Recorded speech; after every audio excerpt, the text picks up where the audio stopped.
how to buy AirSwap token. So this token came under the symbol of AST. Now before we start, this is not financial advice. I'm not professional or economic expert. So before investing in any project that you find on my channel, please do your own research. Now before you go on and buy this token, make sure to check the next account and keep following the updates about this token. Now as you can see, this token is available on MEXC. To be able to buy this token, click here to copy the token address. As you can see, this token address is under the Ethereum network. Now open your wallet. I will use the Bitcoin wallet for that. As you can see, now go back to your wallet, select the Ethereum as a network, click on this plus icon and paste the token address in the search bar. Now click on this plus icon to add this token to your wallet. Now go back to your wallet and keep searching until you find your token that you just added called AST. Now click on it.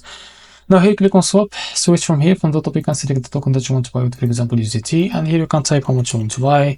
So here you will be able to see how much you receive. As you can see, now here click on swap and you will be able to buy this token on your wallet. So this is how to buy AST token. If you found this very helpful, please like and subscribe. See you next video.